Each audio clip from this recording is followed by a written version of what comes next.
आपली खरड चटणी योग्य की अयोग्य ते तुम्हाला हा व्हिडिओ बघितल्यानंतर लक्षात येईल. नमस्कार शेतकरी मित्रांनो, ह्या व्हिडिओच्या माध्यमातून तुम्हाला मी एक डोळा खरड चटणी पद्धत जे की छाटणीची योग्य पद्धत आहे ते सांगण्याचा प्रयत्न करणार आहे. खरड चटणी घेताना आपण कुठं चुकतोय हे कळण्यासाठी हा साधा सिंपल फोटो आहे.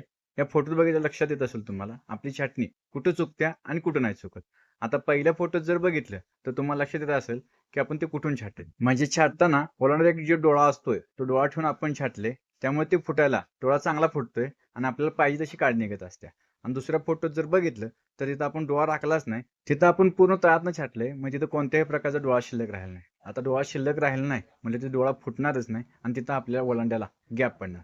म्हणजे 1 वर्ष गॅप पडला, 2 वर्ष गॅप पडला, 3 वर्ष म्हणजे कंटिन्यू तुमचं ते गॅपच राहत राहणार, कारण तिथे डोळा शिल्लक राहिला नसतोय. तर शेतकरी मित्रांनो, सांगायचा मुद्दा इतकाच की आपण 1 वर्ष चुकलो म्हणजे कंटिन्यू चुकत राहतोय. त्यामुळे छाटणी पद्धत करताना योग्य पद्धतीने छाटा आणि छाटताना कामगारांनी कसं छाटायचं, कशा पद्धतीने छाटायला पाहिजे हे पहिल्यांदा सांगा आणि त्या पद्धतीने छाटणी करून घ्या. धन्यवाद.